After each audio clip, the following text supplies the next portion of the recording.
सर्वांना जय शिवराय। प्रत्येक व्यक्तीच्या आयुष्यामध्ये दुःख तर येतच राहतात. मग दुःख आला म्हणून धीर सोडून चालेल का? नाही. तर त्याच्यासाठी तुम्हाला स्वतःला खंबीर व्हायचंय, स्वतः स्ट्रॉंग व्हायचंय, त्या दुःखाला स्वतः सामोरं जायचंय. तर त्याकरिता मी आज तुम्हाला काही गोष्टी सांगणार आहे. कितीही तुमच्यावरती दुःखाचा डोंगर कोसळला तरी सुद्धा काही ठराविक गोष्टी आहेत ज्या की तुम्हाला अजिबात कोणाला सांगायच्या नाहीत. अगदी जीव गेला तरी चालेल, पण या ठराविक गोष्टी आहेत त्या कधीच कोणाला सांगू नका.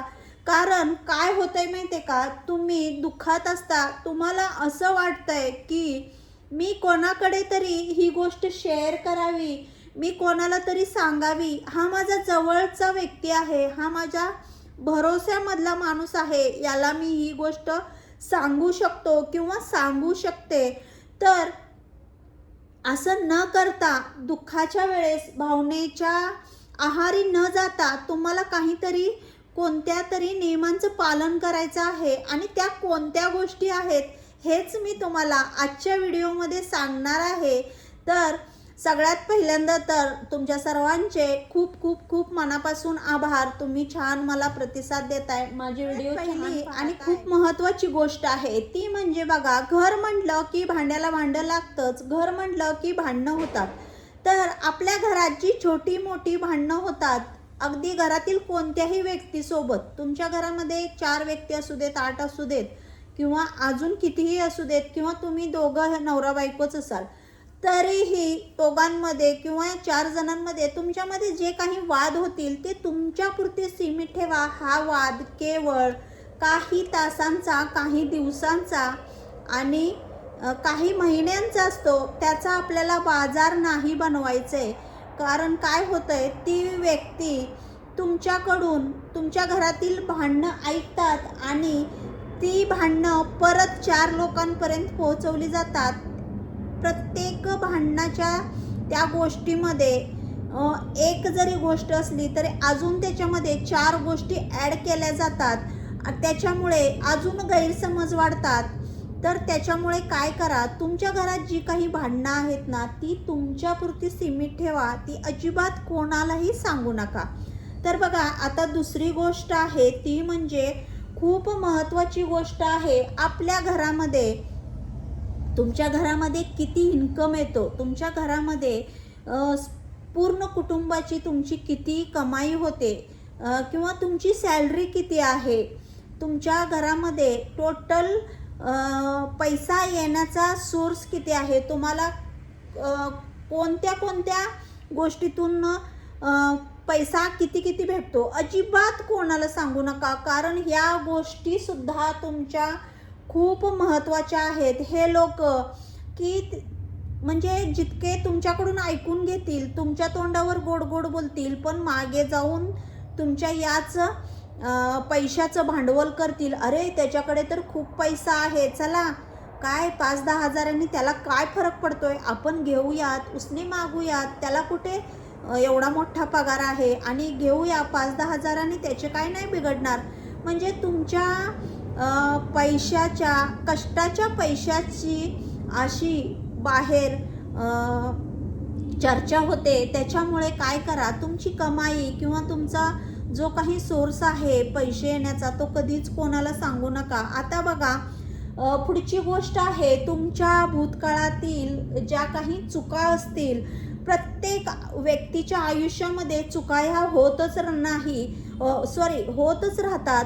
कारण चुका करणारा या जगात नाही असं कोणीच नाही आहे. तर चुका ह्या प्रत्येक व्यक्तीकडून होत राहतात, प्रत्येक माणसाकडून होत राहतात. त्या ठिकाणी स्त्रिया असू देत किंवा पुरुष असू दे, कोणाकडूनही चुका होतात आणि चुकातूनच माणूस शिकत जातो.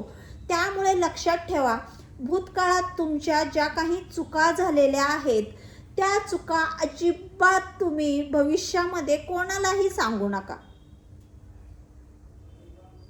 भविष्यामध्येही सांगू नका आणि वर्तमानमध्येही सांगू नका. तुम्ही जगताय आत्ता त्या अजिबात. कारण काय होईल माहिती आहे का, तुम्ही एखादी तुमची चूक सहजरित्या जर तुम्ही समोरच्या व्यक्तीला सांगितली आणि समोरच्या व्यक्तीने ती चूक तुमच्या अगदी जवळच्या व्यक्तीला सांगितली तर तुमचं आयुष्य उद्ध्वस्त होऊ शकतं. कारण प्रत्येक व्यक्तीवर आपण भरोसा नाही ठेवू शकत. प्रत्येक व्यक्ती हा वेगवेगळ्या स्वभावाचा असतो. जरी तुम्हाला समोर तो बोलला की मी ही गोष्ट कोणालाही नाही सांगणार, पण त्याचा काय भरोसा की ही गोष्ट त्या व्यक्तीला जाऊन नाही सांगणार. कितीही जवळची व्यक्ती असू दे, भावनेच्या भारात शेवटी माणूस आहे. तो मला असं म्हणत होता, इतकं बोलल्यानंतर काय होणार आहे.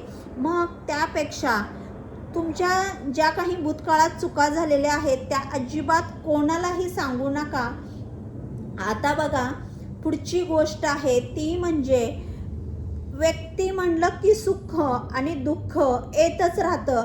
तर आपल्या जीवनामध्ये जी काही दुःख आलेली आहेत, जी काही अडचणी संकट आलेली आहेत, त्याची कहाणी कोणालाही सांगत बसू नका की माझ्या जीवनामध्ये सतत दुःखच येतंय, मला सुख कधी भेटणार आहे काय माहिती. असं अजिबात त्या व्यक्तीला सांगू नका. त्याचाही बाजार मांडला जाईल आणि त्या गोष्टीलाही आगळं वेगळं वळण दिलं जातं आणि परत त्याच्यातूनच तुम्हाला तुमच्या अजून अडचणी वाढत जातात. पुढची गोष्ट आहे ती म्हणजे प्रत्येकाला आर्थिक अडचण ही येतच राहते. समजा ज्याच्याकडे पैसा कमी आहे त्याला पैशाची चणचण सतत राहतेच. पण ज्याच्याकडे पैसा आहे तरी सुद्धा तो माणूस सुखी नसतो. लक्षात ठेवा, त्याला काही ना काही अडचणी येत असतात. आर्थिक असू दे किंवा अजून कसल्याही अडचणी असू द्यात, त्या अडचणींचा सामना करायला शिका. त्या अडचणी अजिबात कोणाला सांगू नका की बाबा माझ्यावरती अशी अडचण आली आहे किंवा माझ्याकडे पैशाची चणचण आहे.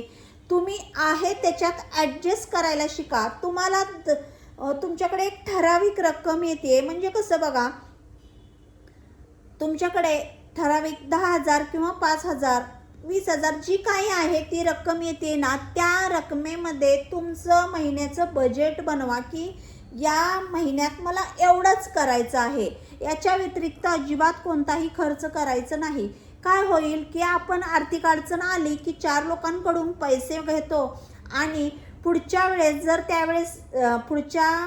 त्याला जर पैसे द्यायचे झाले तर मग तुम्ही पेमेंट झाल्यानंतर ते पैसे त्यांना दिलात तर परत तुमच्याकडे आर्थिक चणचण सुरू होते.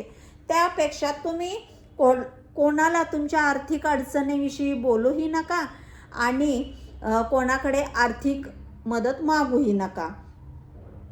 आणि जर अगदीच खूपच गरज असेल आणि तुमच्या भरोशातील व्यक्ती असेल तर तुम्ही अवश्य त्या व्यक्तीकडे मदत घेऊ शकता. तर बघा, आता पुढची गोष्ट आहे, व्यक्ती म्हणलं की त्याला मानसिक शारीरिक कोणतंही टेन्शन असू शकतं आणि त्या टेन्शनमध्ये तो व्यक्ती की बाबा मला मानसिक तणाव आहे किंवा मला या गोष्टीचा त्रास होतोय आणि मी कितीही प्रयत्न करतोय तरीसुद्धा मला या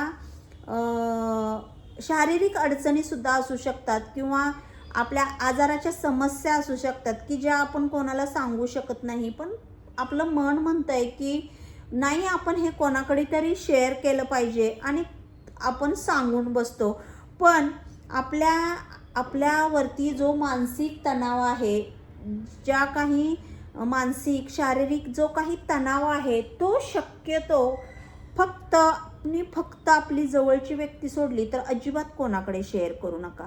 तर काय करतात ही लोक, त्याचं सुद्धा तुम्हाला टेन्शन असतं ही गोष्ट वेगळी. ते तात्पुरतं तुम्हाला सांत्वन करण्याची तुमचं सांत्वन करण्याचा प्रयत्न करतात, पण या गोष्टीचं ते भांडवलच बनवतात. त्यामुळे तुम्हाला मी ज्या काही आज 4 गोष्टी सांगितलेल्या आहेत, 4 किंवा 5 असतील, तर या गोष्टी अगदी जीव गेला तरी चालेल, पण कोणालाही गेला तरी चालेल, पण या गोष्टी, ठराविक गोष्टी ज्या काही मी तुम्हाला आज व्हिडिओमध्ये सांगितलेल्या आहेत, अजिबात कोणाशीही शेअर करू नका. तर चला मंडळी, तुम्हाला माझा आजचा व्हिडिओ कसा वाटला नक्की कमेंटमध्ये सांगा. आणि व्हिडिओ आवडला असेल तर आपल्या चॅनलला लाईक, शेअर, सबस्क्राईब करायला अजिबात विसरू नका. परत भेटू अशाच एक छान व्हिडिओमध्ये. तोपर्यंत सर्वांना जय शिवराय.